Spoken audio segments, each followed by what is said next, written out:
Muito boa noite. Chegou sexta-feira e é o momento da gente fazer o resumo da política do Brasil e do mundo. E o melhor lugar para você ficar conectado a esses temas é aqui no X da Questão.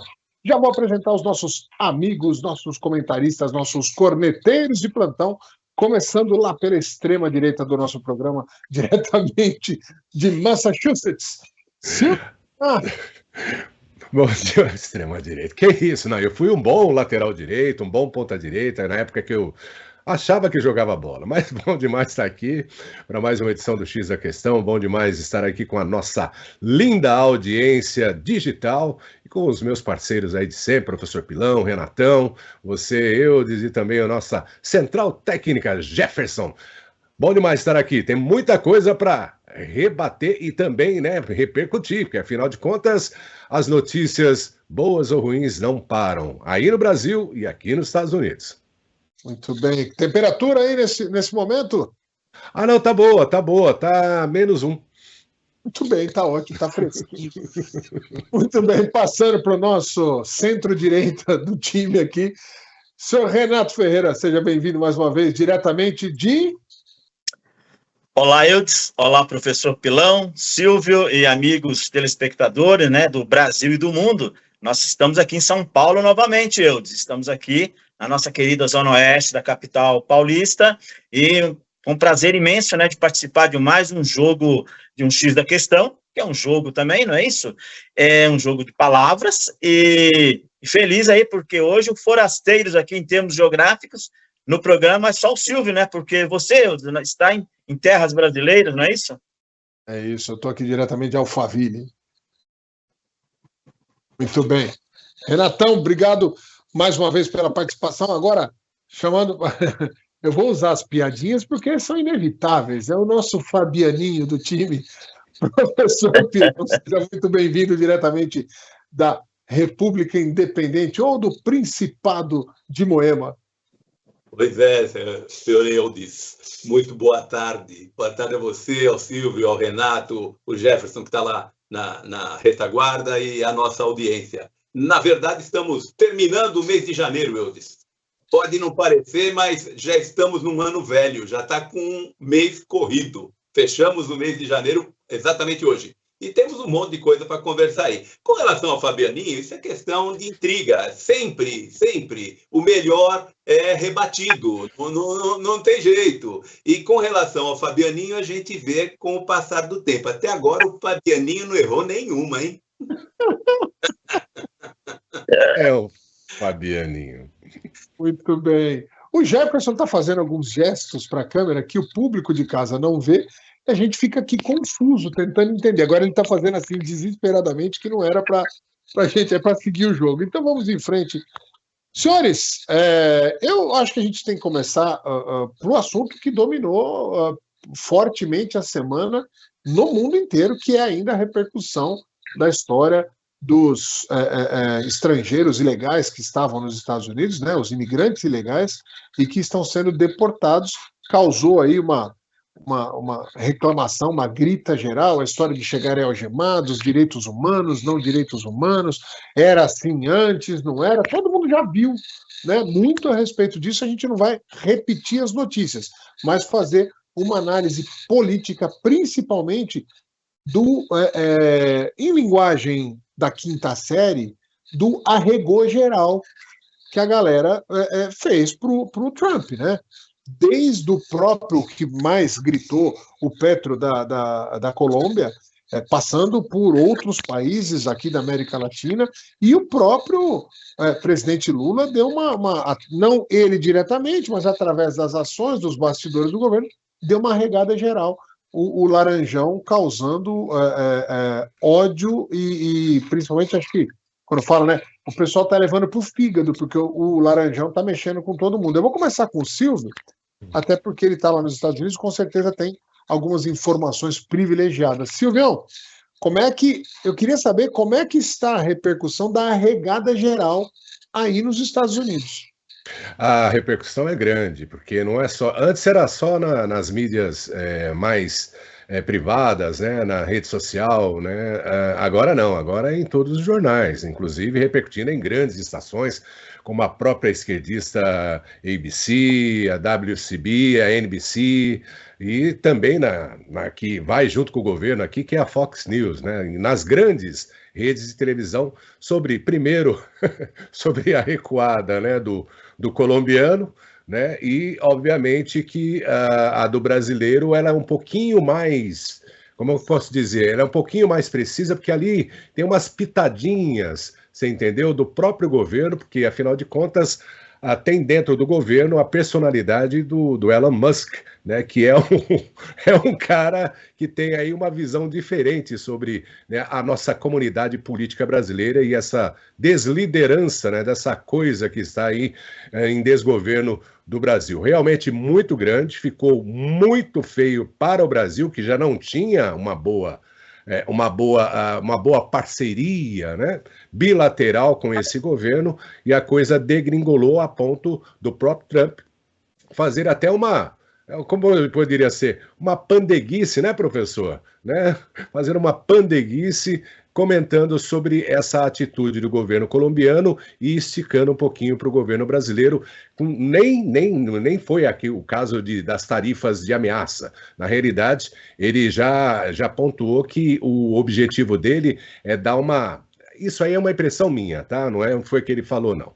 Mas sobre esse negocinho aí do BRICS aí, tudo mais, ele pegou isso aí como pessoal. Então ele falou assim, ó, se for para fazer uma coisa que vai prejudicar a economia americana, já vou avisando que vocês serão todos tarifados. E aqui não vai ter perdão nenhum, não. O Laranjão realmente apontou direto para a desgovernança do Brasil, viu, Eudes? Eu vi no dia que estava acontecendo tudo isso, que o Petro colocava lá no Twitter e o outro, aí começou uma repercussão de outros presidentes da América Latina. Sabe aquela coisa de quinta série, né? Isso aí, tem que enfrentar enfrenta ele mesmo. É isso. Quem ele está achando que ele é? Vai lá. Mas eu estou falando isso de presidentes de países, né, de nações, se prestando esse papel é isso aí, tamo junto, hein? O grande líder da esquerda latino-americana e tal. Bom, o Petro deu aquela recuadaça e aí ele quis convocar uma reunião da CELAC, né? Comunidade dos Estados Latino-Americanos e Caribenhos. E até isso, a turma toda falou, esse dia não dá, eu tenho aniversário. Aniversário do filho. Rapaz, eu estava subindo no avião, deu um mau jeito aqui e a galera cancelou, eles tiveram que cancelar. O primeiro que mostrou a sua bunda molice, pode falar? Pode, né? Acho que pode. Acho que ainda pode. Foi o Lula, porque o Lula foi o primeiro. Não, eu não sei se eu vou poder ir, eu vou fazer online e tal. E depois todo mundo arregou. Vou passar para o Renato. Renatão, usar um presidente de país usar Twitter para ficar fazendo esse tipo de coisa, tem como descer mais o nível desses presidentes da América Latina?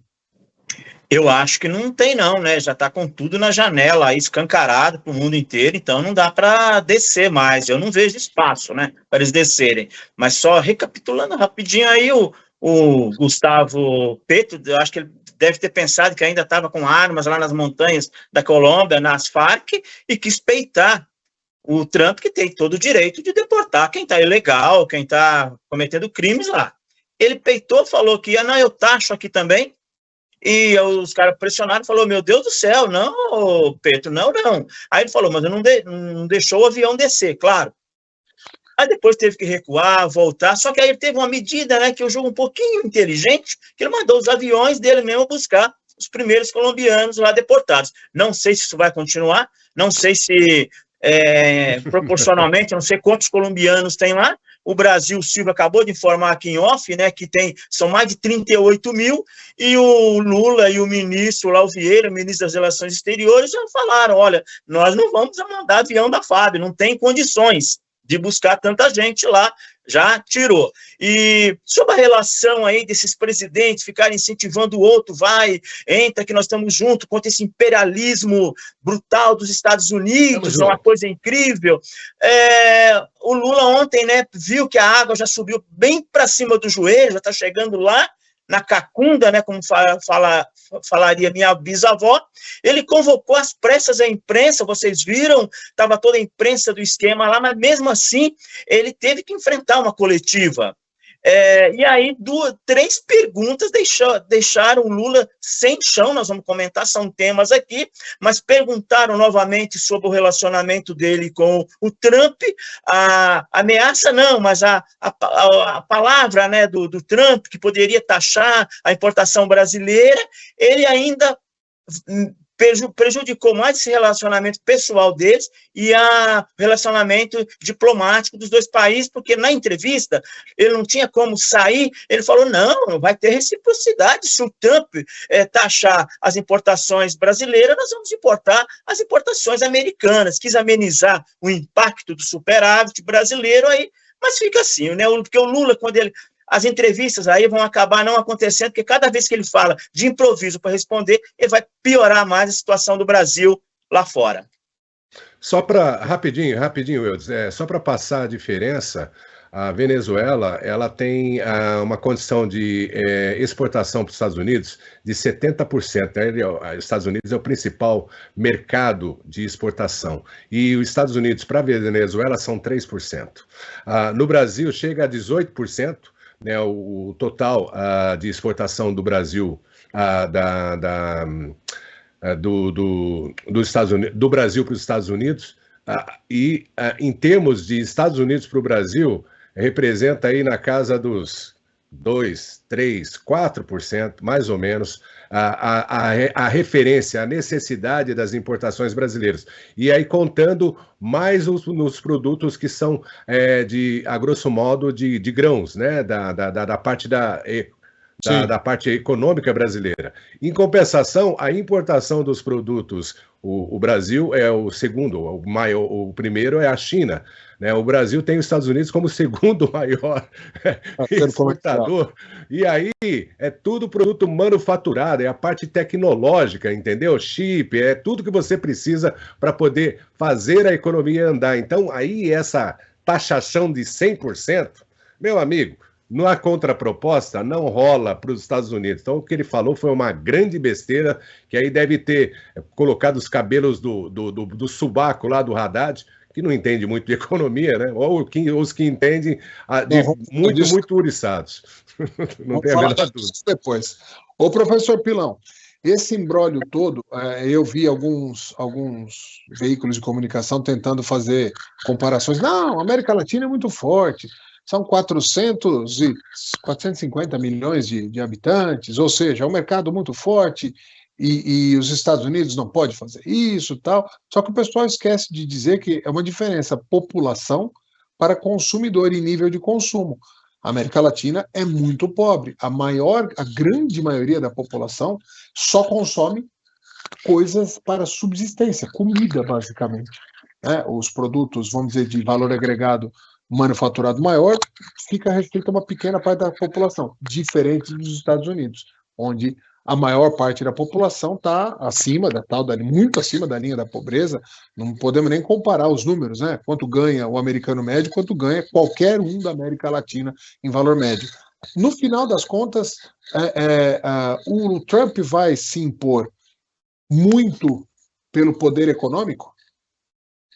Acho que ele já se impôs. A semana passada nós falamos sobre isso e eu falei assim, ele só mostrou as cartas, não fez outra coisa. E ele não fez outra coisa. Se a gente pegar do dia que ele assumiu até hoje, ele não fez absolutamente nada. Ele só falou, eu vou fazer isso. Os caras correm, ó. Todo mundo dá no pé. Porque ele bate o pé, o cara corre. Porque falei, esse aí é doido, ele faz mesmo. Se a gente for pensar em termos econômicos, o Lula ontem, que o Renato comentou, disse que o Brasil tem apenas 40 e poucos bilhões de dólares de comércio com os Estados Unidos. Nem é grande coisa. Não é grande coisa. É qualquer coisa como 12% a 15% do comércio nacional, né? É coisa para burro. E o nosso, a contrapartida de lá para cá é 1%. Quer dizer, vamos fechar as porteiras? Vamos. Eles têm 1% de problema e nós temos 15%, né? Então, é duro isso. Então, realmente, não tem o que falar, né? Não tem jeito. Outra coisa, o BRICS, sim, esse é forte, o BRICS é forte. Por quê? Porque no BRICS, na sigla do BRICS, a quarta letra é o C, que é a letra da China. China. Então, 95%, né, professor? Dá qualquer coisa como isso, mas se você pegar, você tem 38% do PIB mundial no BRICS, juntando esses outros que chegaram agora, né? Porque agora o BRICS virou uns 30 países, né? Mas, enfim, dá cerca de 38% do PIB mundial, só que no meio dessas letraiadas todas tem o C de China. E a China tem uma capacidade enorme de faturamento, evidentemente, e além de ter um faturamento enorme, tem uma outra questão. Ela se aproveita desses outros países que têm muito menos poder e muito menos capacidade tecnológica para poder fazer os seus negócios. Então, eu entendo que trazer os brasileiros ou qualquer outro país algemado e etc. é o jeito. Você não pode colocar 100 e tantas pessoas num avião e deixar eles livres. Como é que faz? Eles pegam e resolvem que vão sequestrar o país e jogar em cima das torres gêmeas. Quer dizer, não tem mais torre gêmea, mas nada impede que joguem em algum outro lugar. Você faz o quê? Não, em Brasília tem as torres gêmeas. Mas aqui ninguém joga. Aqui não tem problema. Não pode entrar nem pela porta. Então, aqui não tem problema. Mas, de qualquer... E sem contar que tem uma segurança grande. Ninguém entra no palácio, né? Pode ver, ninguém invade nada. Mas, enfim, se a gente for pensar em termos de segurança, não tem outro jeito. Tem que ser dessa maneira mesmo. Eu entendo que está tudo certo. E eu entendo que o Trump, ele só falou, olha, vocês sabem, quer jogar de que jeito? Se vocês quiserem jogar limpo, a gente joga limpo. Se vocês quiserem jogar sujo, a gente joga sujo. É negociador. Muito bem. Senhores, estou com o professor. Eu quero passar o tema agora, continuar na parte da economia e pedir para que a gente restrinja o assunto nesse momento, porque ele acaba se cruzando com o próximo assunto. Primeiro vamos falar da taxa de juros, sem falar muito da parte política para a gente ter esse tema na sequência. Então vamos lá. O Banco Central, que todo mundo, né, da esquerda, a mídia, o Lula, a Gleisi, falaram que assim que entrar o Galípolo vocês vão ver, que esses juros que está aí é coisa de bolsonarista, o Bolsonaro é que estava mandando deixar os juros para quebrar a economia. Aí entra o Galípolo, ele aumenta 1% e vai aumentar já na ata do Copom, já está dizendo que o movimento natural será aumentar mais 1% daqui 38 dias e já há previsões de que chegue a 15%, talvez ultrapasse 15%. Só como cronologia histórica, o pior momento pós-real, né, pós-estabilização econômica do Brasil, aconteceu no governo Dilma, onde chegou em 14,25%, e já estava naquela fase do impeachment, já estava naquela loucura, o Brasil quebrado, nós estamos chegando no 14,25%. Eu quero saber de vocês, eu vou começar pelo Pilão agora. Pilão, tenta explicar até para as pessoas mais leigas e até quem tem entendimento mediano, o que isso significa na realidade para, não o momento, mas para o daqui a pouco da economia? Daqui a pouco é tenebroso. Para o momento é duro, para daqui a pouco é tenebroso. Veja, não sei se vocês vão lembrar, se os nossos amigos espectadores vão lembrar, mas lá atrás eu disse que o Galípolo estava fazendo o trabalho sujo. O Galípolo não, perdão. O Campos Neto estava fazendo trabalho sujo para o Galípolo.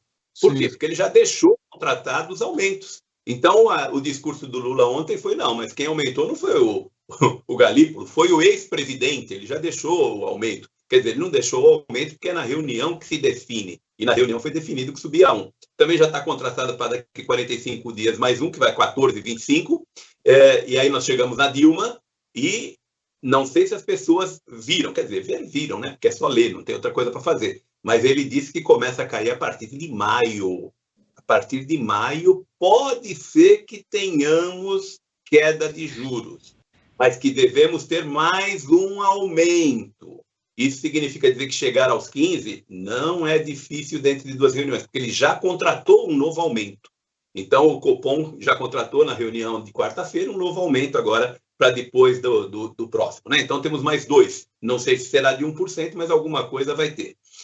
Com relação a futuro, é muito simples, né? Você pega e se olhar para a arrecadação federal, nós batemos todos os recordes.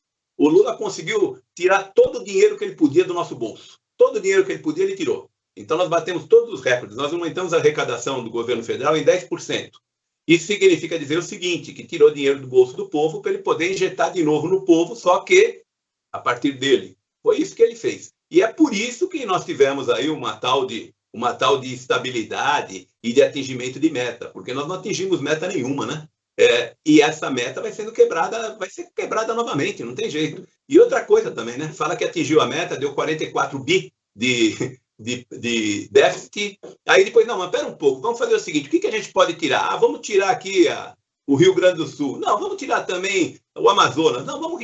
Aí foram tirando coisa que era para dar 11 e cair dentro da meta. É assim qualquer um que chega na meta, né? E isso depois de ter uma arrecadação superior ao do ano passado em 10%. 10%. O que esses 10% farão? Inflação. Por que sobe os juros? Porque ele continua gastando. Se ele continua gastando, ele vai ter que contratar dinheiro no mercado. E para contratar dinheiro no mercado, vai ter que pagar mais juros. Não vai ter outro jeito. Então, para o futuro, é triste, Wilds. Tá, o professor, desculpa, rapidinho. Não, o professor, me explica aí na economia da minha irmã, das pessoas pobres, qual é o efeito disso? Inflação. Não, mas essa inflação vai na onde? Porque tem gente que não sabe identificar. Você entendeu? Inflação, o pessoal pega, sabe, e absorve, mas inflação do quê? Some. O preço dispara, começa a mudar os produtos, a gândula fica... O café começa a custar R$50 o quilo. É isso. Se você achar que aumenta, você me dá um endereço, Eudes, porque já está 60, tá? Na gôndola do supermercado já está 60. É isso. Então, semana passada era 50, agora é 60. É isso. 60. Isso vai acontecendo no dia a dia.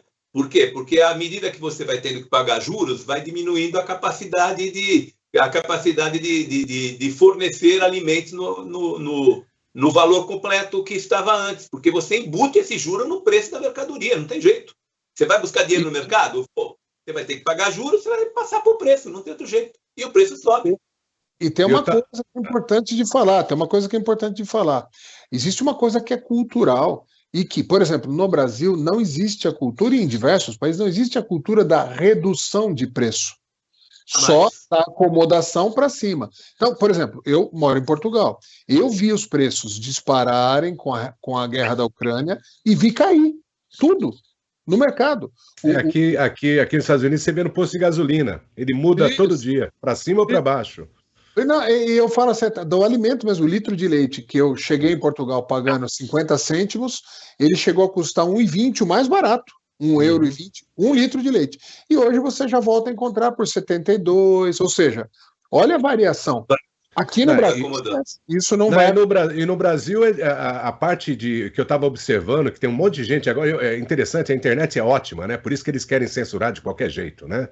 Nas redes sociais, de uma dona de casa que ela percebeu a mudança do tamanho dos produtos e da condição de qualidade, ou seja, de original para aqueles que são...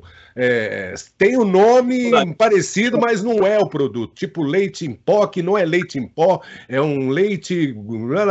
pastel, não é, você entendeu? Aí o preço cai, mas eles não estão comprando o produto original, estão comprando o produto menor, tamanho menor, achocolatado, por exemplo, que não é chocolate, você entendeu? Leite em pó para leite empoeirado, esse tipo de... umas coisas assim, e é sacanagem com o pobre, porque é pessoa ignorante. Uma observação com relação ao falou que vê na bomba de combustível, nós também vamos ver, tá? Não sei se já estamos vendo hoje, eu não saí para a rua, eu fiz home office hoje o dia todo, mas gasolina deve subir cerca de 20 centavos e diesel cerca de 60 centavos o litro. Por quê? Porque está defasado. Então vai ter que atualizar. A hora que você pega e sobe o preço do combustível, o que acontece com o transporte? Ele sobe. É. Aí não vão deixar subir o transporte. O que vai acontecer com os caminhõezinhos? Vão parar. Pode aguardar. Deixa eu passar para o Renatão agora. Renatão. Não, eu já passei meu tempo para o professor já. Tá, eu vou passar para o Renatão agora. Então, Renatão, deixa eu te falar. A gente tem visto até uma mudança da própria imprensa estatal, que começou, no início falava, olha, a coisa está complicada, olha, não é bem assim, tem que corrigir rota. E agora a gente está vendo gente da CNN, da Folha, da Globo News, rasgando o verbo, falando, gente, o Lula está louco. Não adianta, o juros está subindo, a inflação não para e ele não para de gastar, ele não sinaliza. Até a imprensa está entrando em pânico um pouco, apesar dessa parceria suja que existe há muito tempo, né? Você acha que, de alguma maneira, está se criando com tudo isso, e sempre eu acho que os grandes movimentos revolucionários, né, de derrubada de governo, de troca de governo, de impeachment, é quando mexe no bolso do povo.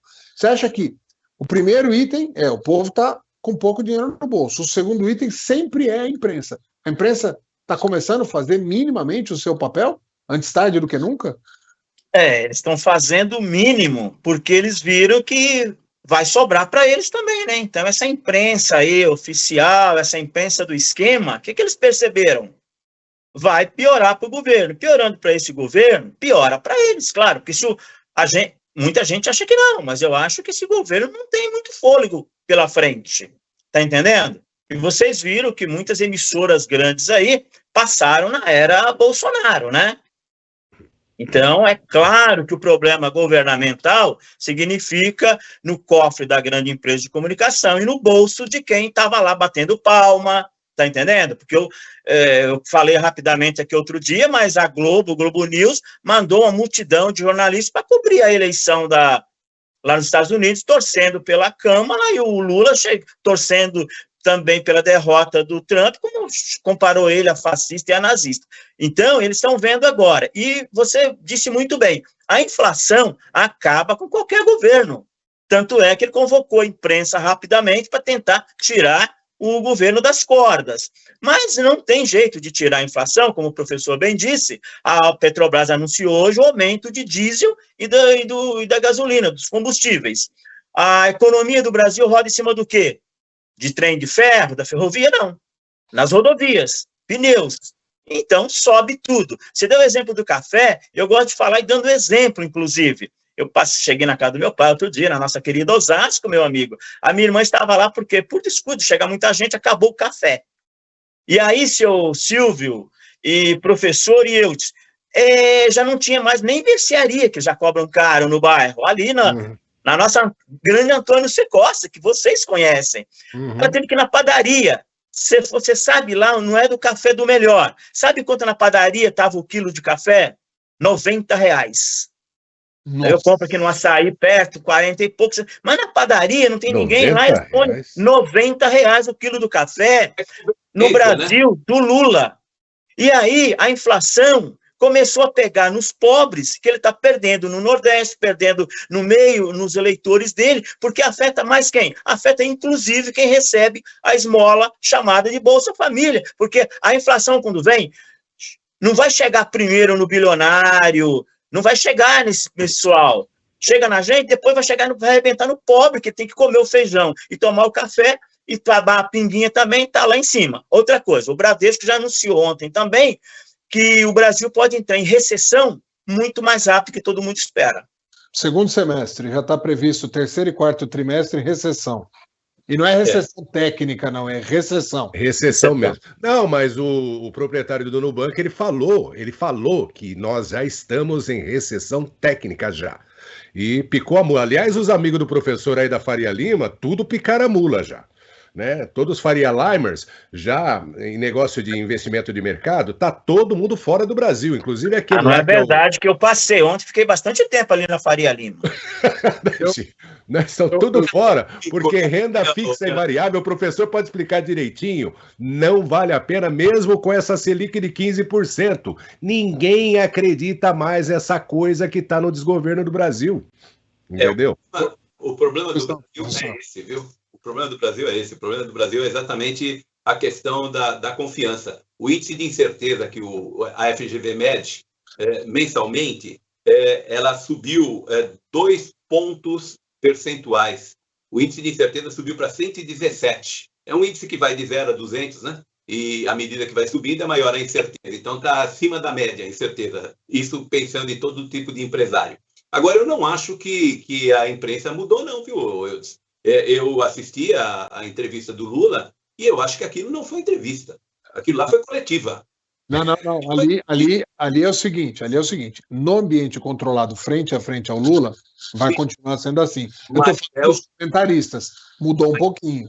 Não, a Délis Ortiz, em vez de ela fazer uma pergunta precisa, ela fez lá uma pergunta contemporaneizadora. O que é aquilo? Você entendeu?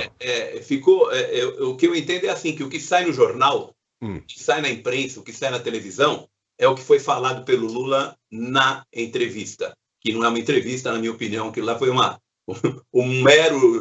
Conferência de imprensa. Assessoria de imprensa. Assessoria, Senhores, só para completar, eu vi um vídeo engraçado a respeito da história do café.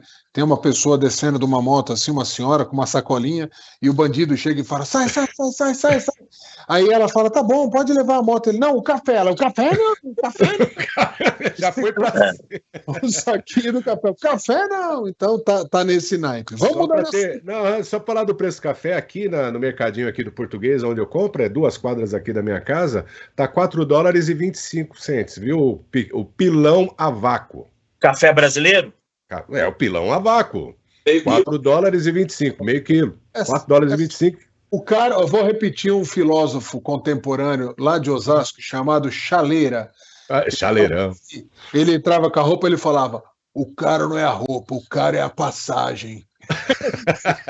O café aí tá barato, o problema é a passagem para ir buscar. Grande Chaleira.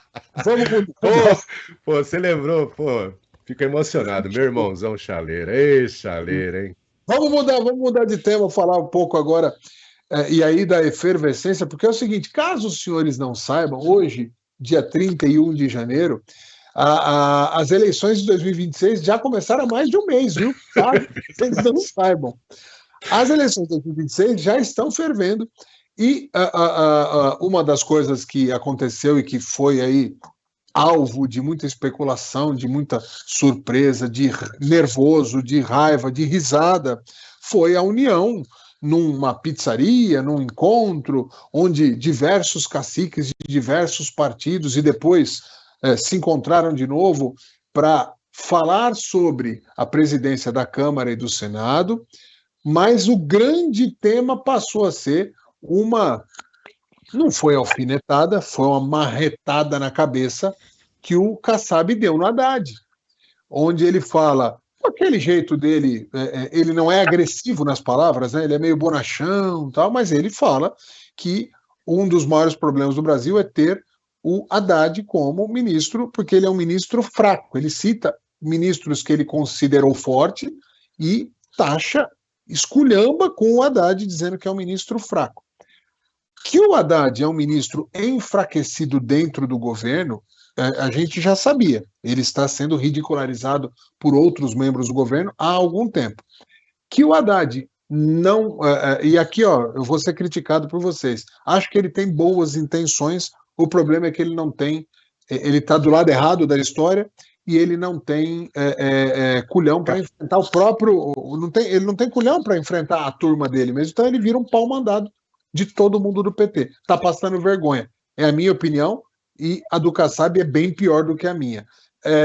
Renato Ferreira, você já viu algum político falar diretamente para a imprensa, ou saber que isso vai chegar na imprensa, falar uma coisa dessa e não ser um ponto dado pensado? Não escapou isso dele, né? Ele falou propositadamente.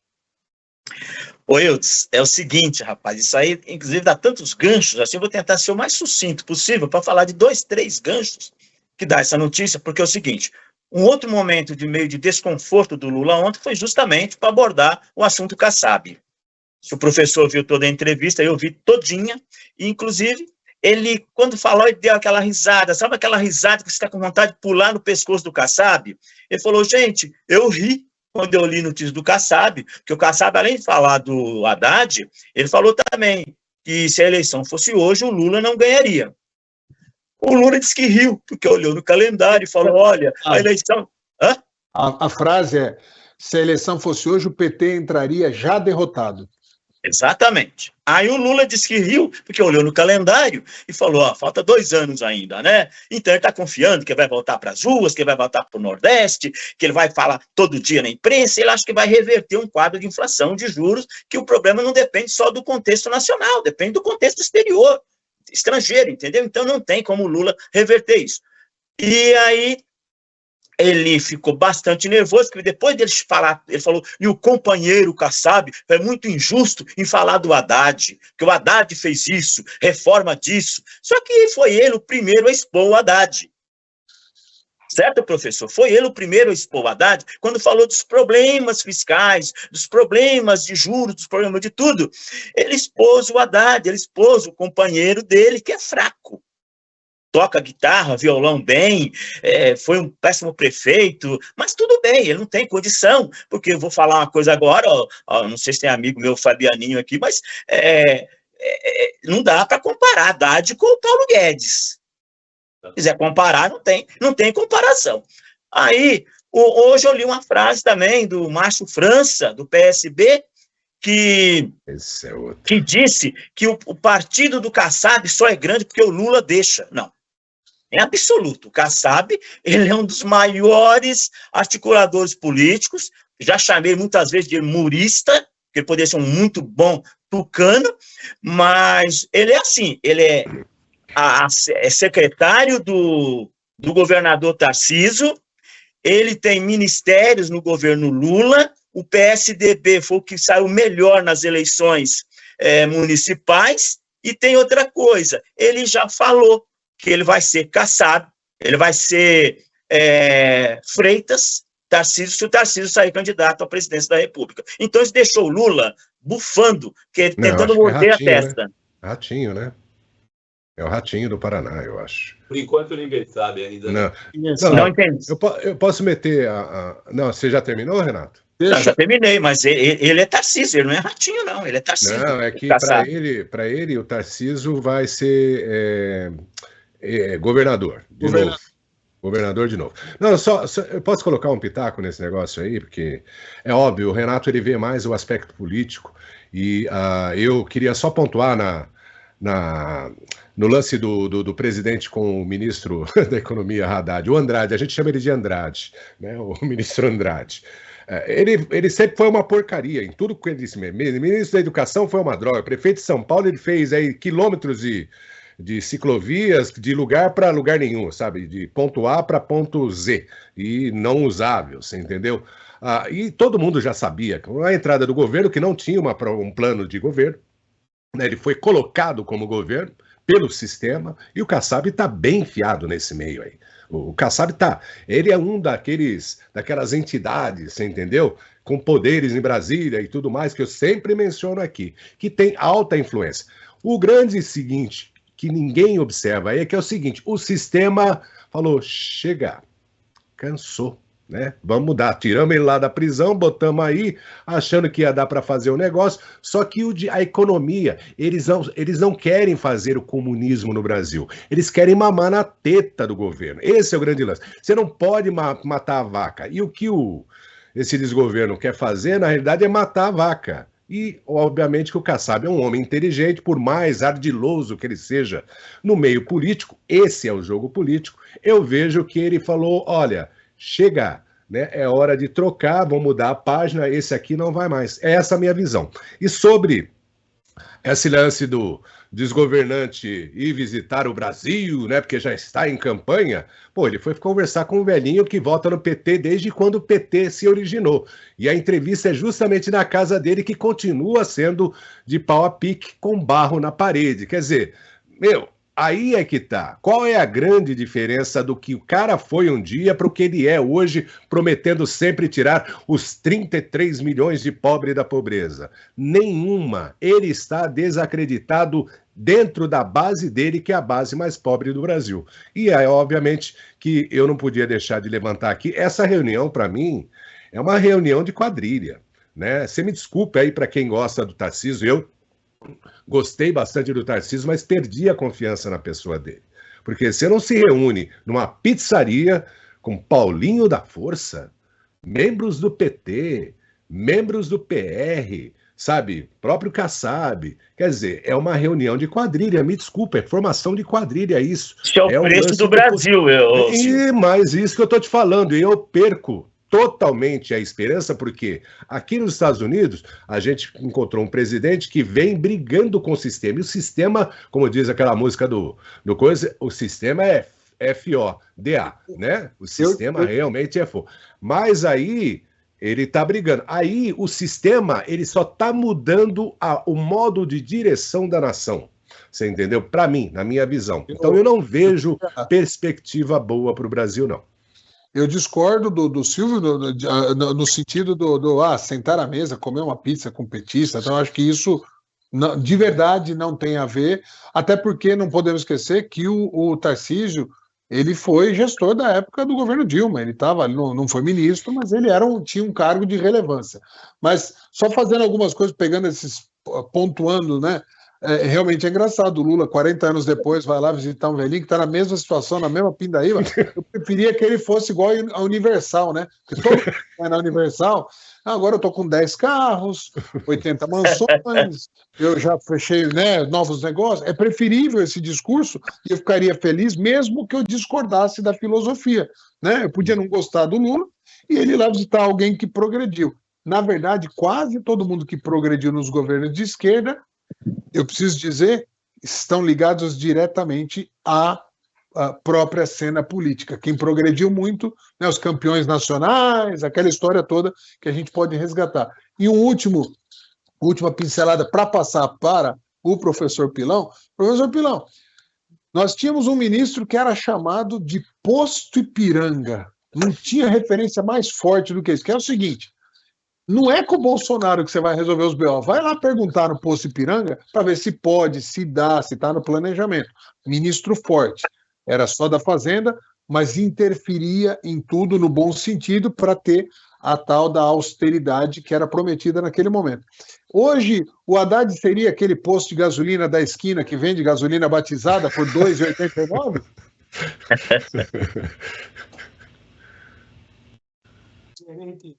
Posto sem bandeira, né? Generiquinho. Genérico. Olha, aí é o seguinte, né? Por que ele era chamado de Posto Ipiranga?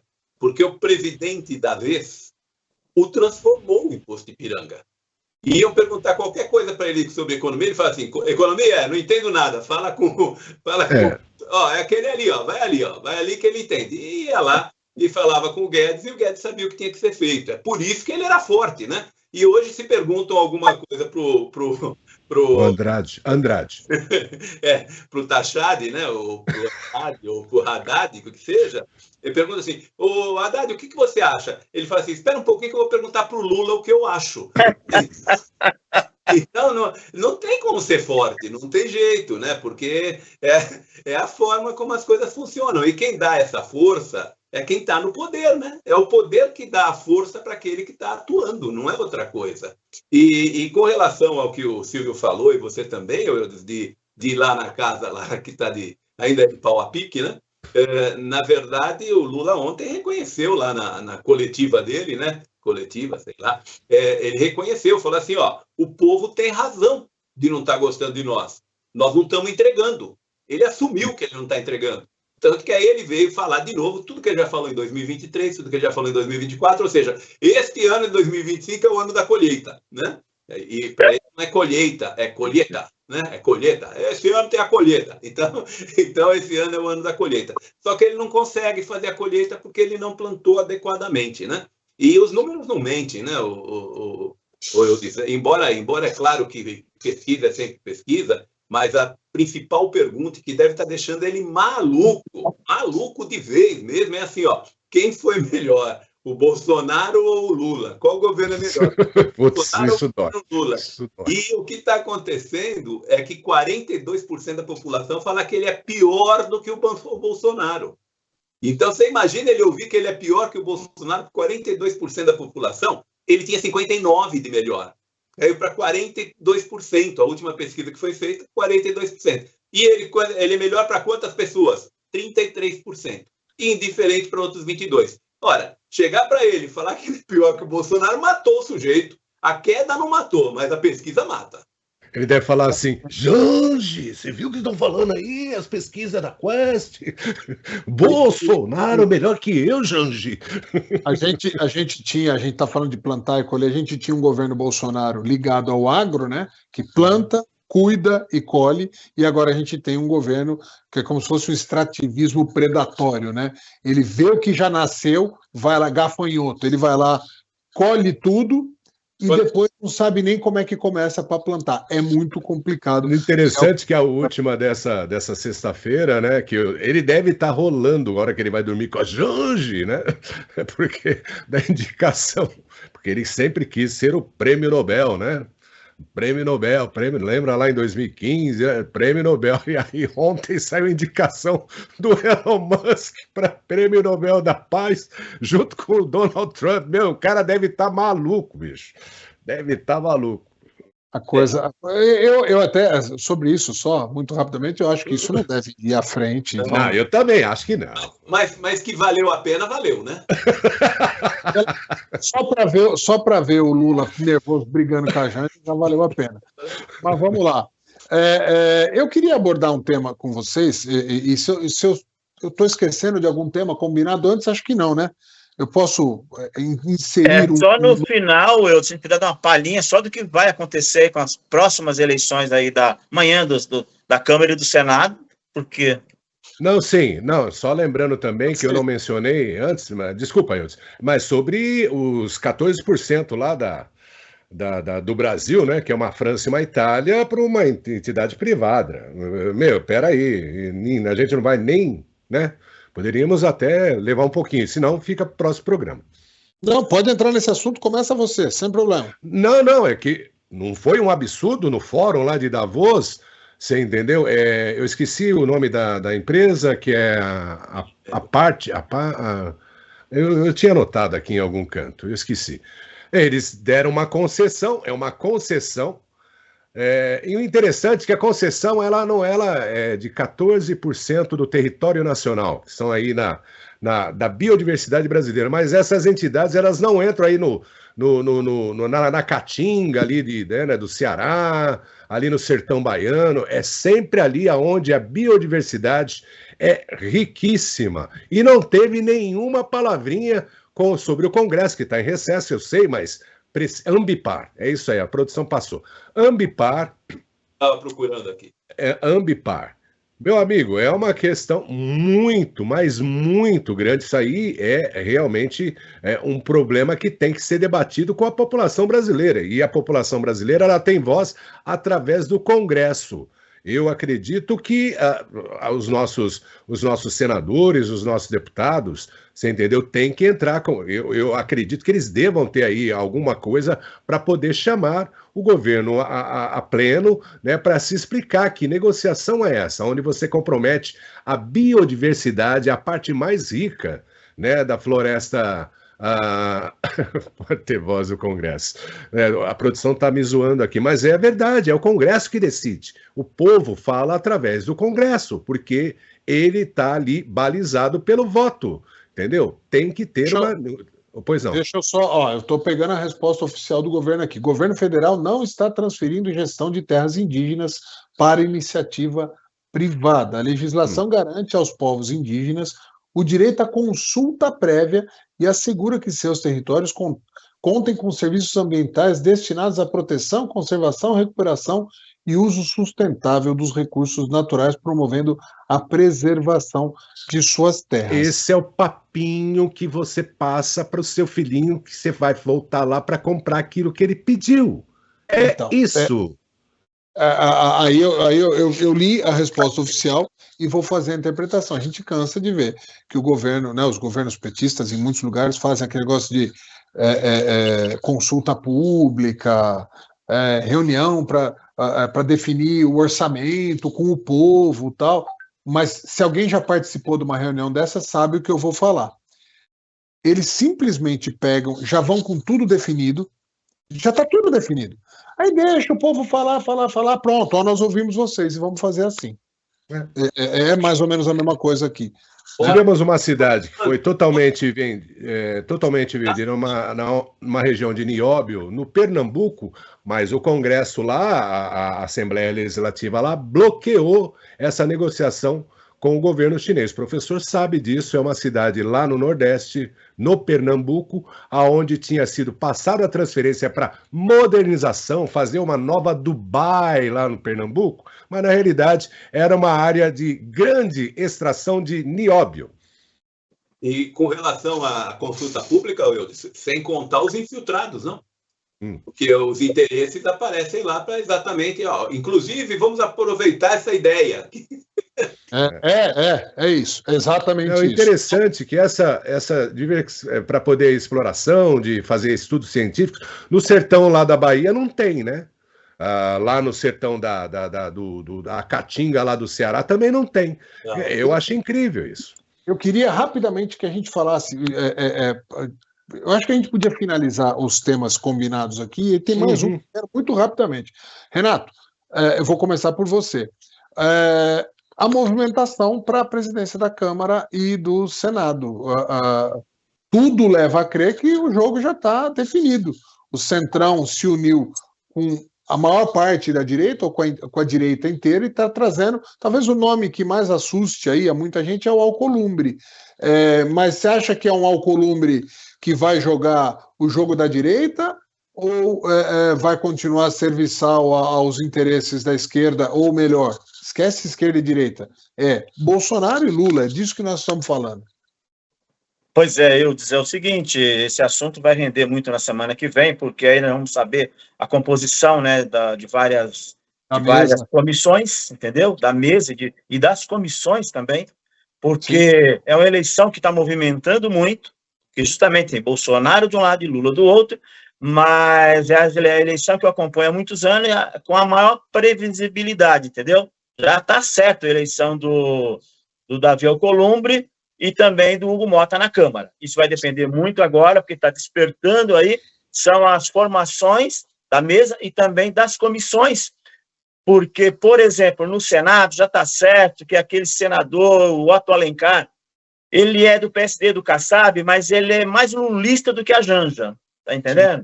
Sim. E ele vai presidir, possivelmente, já está certo, já, a Comissão de Constituição e Justiça. Em contrapartida, o Flávio Bolsonaro será da Comissão de Segurança, você está entendendo? E a Damares Alves da Comissão de Direitos Humanos. Então, isso aí vai dar uma equilibrada, porque as comissões e a mesa é fruto de 557 partidos que tem no Brasil com representatividade, né? Então, eles têm que ser representados, isso aí não vai mudar, mas preocupa o governo, viu? O Alcolumbre pode ser que venha um pouco diferente, mas não vamos esperar aí nos 2 anos do Alcolumbre processo de impeachment de ministro, não vamos esperar isso não, entendeu? Pode vir um pouco mudado, porque logicamente ele fatiou tudo, ele vai ter responsabilidade perante os bolsonaristas, mas vai ter também perante o Lula e perante o judiciário, que ele é mais amigo de ministro do que o Pachecão. Tá entendendo? Então, mas o problema do Brasil também não passa só pelo impeachment de ministros, né? É uma coisa séria, o Senado deveria fazer, mas não passa por aí, tem outras questões. E na Câmara, o governo apoiou o Hugo Motta, está apoiando, mas o Hugo Motta, ele era praticamente um deputado assessor do grande Eduardo Cunha. Meu Deus. Desculpa, mas você vai mudar alguma coisa? Não, Silvio, vou passar para você justamente fazendo essa pergunta. Você, que é um cara que tem muita fé nos políticos brasileiros, você acha que está mudando tudo? Não, o cara já entra, né, em termos de liderança do Senado, o Renato acabou de mencionar.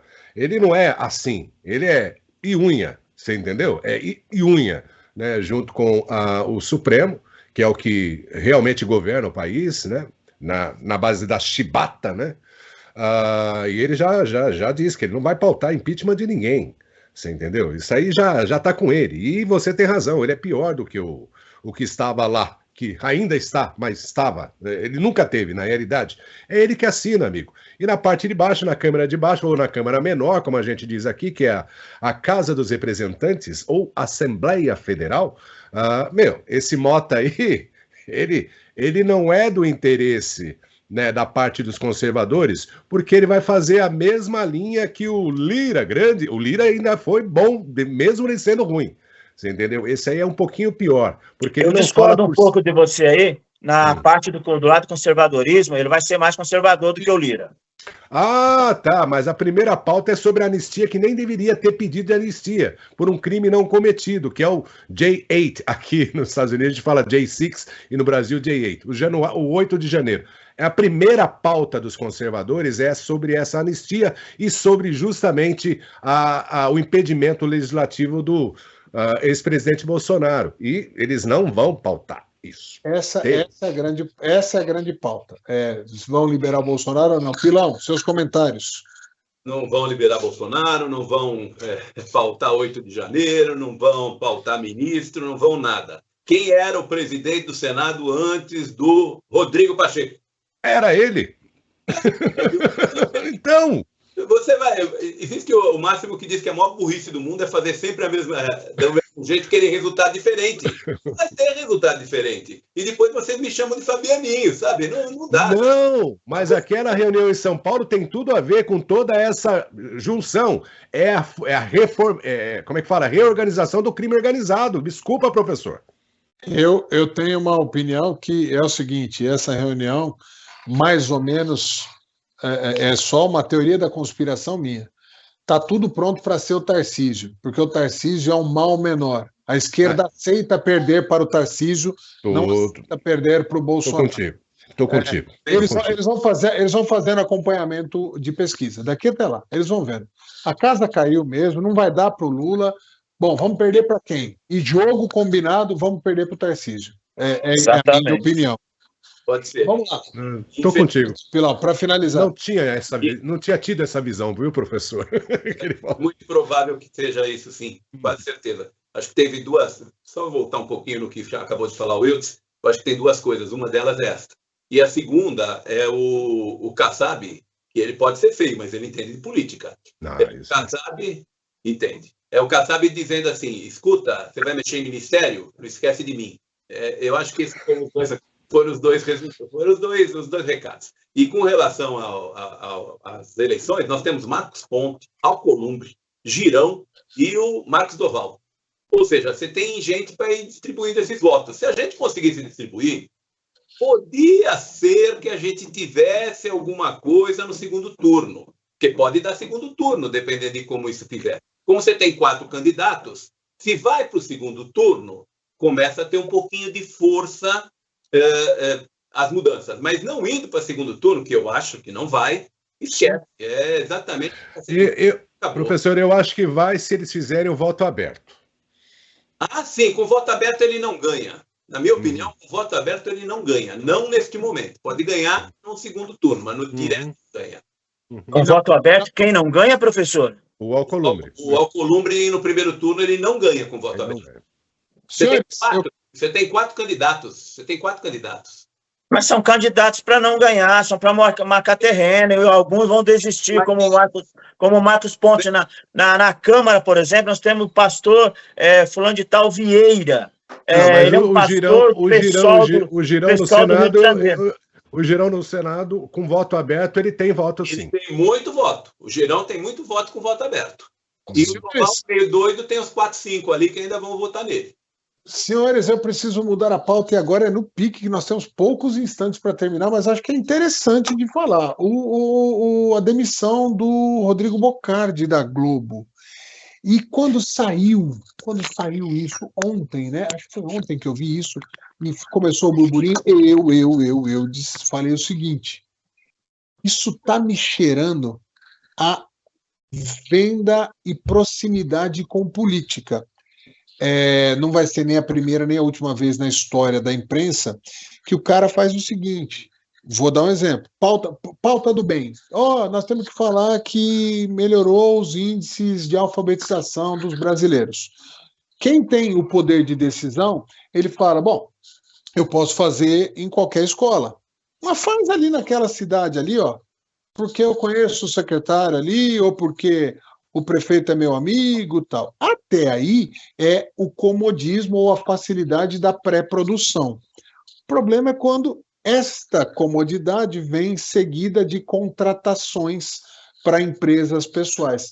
Eu falei isso ontem e saiu hoje aqui que nos bastidores já dizem que o compliance da Globo descobriu ligações do Bocardi e das empresas do Bocardi mexendo com o nosso pedaço aqui. Não necessariamente com a região oeste, mas com prefeituras da grande São Paulo. Essa é a nossa imprensa, Renato Ferreira. Seu comentário e, na sequência, já as suas considerações finais. Realmente eu fiquei assustado também com a demissão sumária, praticamente, assim, do Bocardi. Não sei como será a demissão dele, não sei se é justa causa, eu acho que talvez não caiba justa causa, mas aí falta de ética, não cumprimento de normas éticas do jornalismo, e que a gente sabe que faltou ética no jornalismo, aí acabou com a credibilidade mesmo, né? E olhando para o lado empresarial, se ele fez isso, dançou, né? Dançou, porque uma empresa do tamanho da Globo, se não passar por ela, além de estar errado, porque ele não é dono, né? Ele não é dono, se não passar por ela, esse interesse comercial, que é legítimo. Então, se ele fez isso aí, eu me lembro muito bem também daquela entrevista, daquela repórter da Record, que entrevistou o Lula e na Record e tentou, furar a própria Record, passou para a empresa dela de comunicação. Foi demitida, tá na CNN agora, a varanda, mas não pode fazer isso. O bom profissional, ou ele cai fora antes, vai ver das suas empresas, pega tudo, ou senão tem uma, isso que eu falaria? Tem uma política muito clara com a sua empresa, onde ele trabalha, não é isso? Para mim, é triste a nossa imprensa chegar nesse ponto, em conluio com esses políticos, né? Com esses políticos. Então, é isso. Infelizmente, olha, gente, estou muito feliz de ter participado de mais um X da Questão. Até a próxima. Meu amigo Silvio Braunar, aí nos Estados Unidos já teve também algumas demissões, parece que teve um grande âncora aí da CNN que Acosta. Acosta. Mas por outros motivos. Por outros motivos. Mas também é sobre, né, o posicionamento dele na época do primeiro governo Trump e tudo que ele falou e tudo mais. Chegou agora, na hora que o Trump voltou, a CNN não pensou duas vezes. Falou, filho, um abraço, entendeu? A gente, né? Eu queria só lembrar do o Guilherme Amado, né? Que era do Metrópolis, é isso? Não? O Guilherme Amado? Que fez o furo lá para as redes brasileiras e tal, de que esqueci um dos meninos aí do Bolsonaro, veio para os Estados Unidos, ele não tinha vindo, aí passou a informação de que o passaporte dele tinha, né? E tudo mais. Ele foi a mesma coisa, ele tinha a matéria no Metrópolis. Felipe Martins, né? E o Guilherme Amado. Exatamente. Ele fez uma matéria que era para o Metrópolis, mas ele colocou no site dele, né? Que era junto com o outro lá, o Menino Foca lá e tudo mais, que eles têm uma empresa junto. E aí ele foi demitido. Ficou como se ele tivesse demitido nesse sentido, mas na realidade, né, o Metrópolis teve essa aplicação que a Rede Globo fez com o Bocardi, que realmente você está se utilizando de uma empresa, né, para poder fazer caixa para a sua empresa. Aí eu acho que está certinho. E sobre isso, Renato, você falou sobre os nossos jornalistas há muito tempo, amigo. Tirando... Eu não sou jornalista, o Eudes é jornalista, você entendeu? Eu sou um comentarista, eu sou jornalista do dia a dia e tal, né, para observar as coisas. Mas já foi há muito tempo, né? Credibilidade, meu amigo, vai embora a hora que você se associa ao mundo que é do seu interesse. Então é o caso, por exemplo, da mídia právida da Globo. A própria Globo tem esse problema atualmente em termos de credibilidade. Suas considerações finais, Silvio. Não, agradeço demais aí estar com vocês. Hoje eu estou um pouco meio revoltado, você entendeu? Porque essas reuniões políticas, para mim, nada é mais do que a volta daquilo que já aconteceu. O professor mencionou muito bem, você entendeu? É aquela coisa. O pessoal se reajusta. O mundo político é desse jeito, mas não é para ser desse jeito. A gente tem que protestar, reclamar de alguma forma, né? Então, eu agradeço demais pela oportunidade de aqui poder falar livremente ainda, né? Porque, afinal de contas, estão cerceando a liberdade, né? Tivemos aí uma rede de news de brasileiros aqui dos Estados Unidos já censurada, assim, de bate-pronto, né? É o Lacombe, junto com o Alan dos Santos, que eles têm a revista Timeline, você entendeu? E no Brasil, aqui nos Estados Unidos já está mudando bastante, né? A gente já tem umas observações. No Brasil, eu morro de medo, mas que se paralise isso, que não aconteça de verdade, você entendeu? E agradeço demais aqui a oportunidade. Próxima semana estaremos aqui juntos. Agradecer o Renatão, você, Eudes, professor Pilão, né? Que ele é fabianinho, sim. Tá? E Jefferson, obrigado.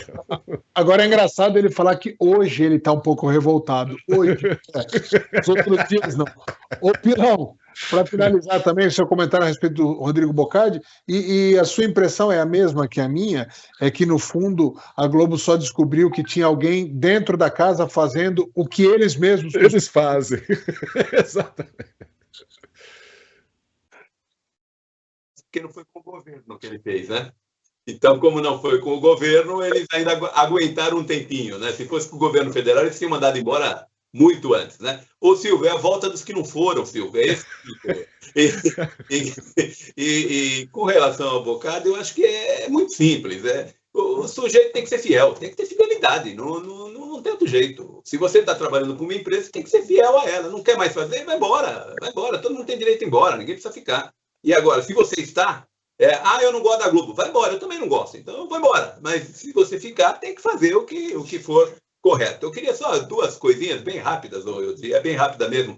Lembrar que a Carla Zambelli foi ontem, ela foi cassada pelo TRE de São Paulo. Tá? Ela foi cassada. Vão recorrer ao TSE. Quer dizer, não vai adiantar nada, mas é bom pontuar. Parabéns, ela mereceu ser cassada.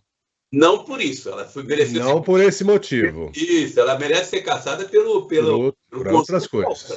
Pelo conjunto da obra. Agora, porque ela foi falar de política, porque falou que a eleição em tal lugar foi ruim, não merece ser cassada. Vocês me desculpem, mas o caso da Zambelli é mais uma prova da perseguição aí a todos os bolsonaristas ao campo da direita. Você tem toda a razão. Pela esquerda está passando aí coisas e coisas absurdas.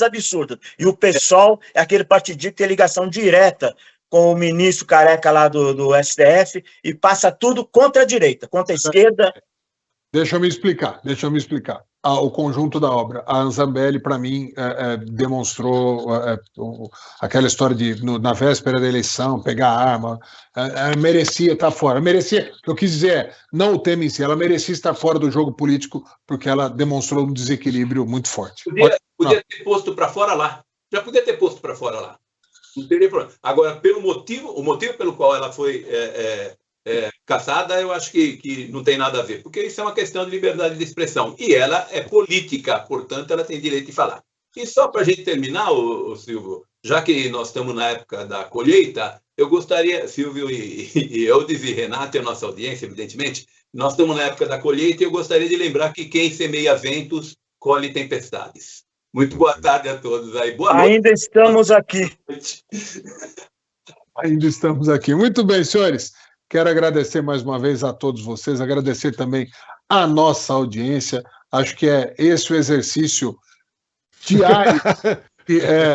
Não dá para ler. Eu vou proibir o Jefferson de mandar mensagem no meio, porque ele fica de sacanagem, ele fica colocando coisa para a gente rir. Eu não posso nem ler o que ele falou aqui, que senão vai dar polêmica. Então, só fiquem conectados com a Connect TV. Tem muita novidade chegando para esse 2025. Um forte abraço. Valeu!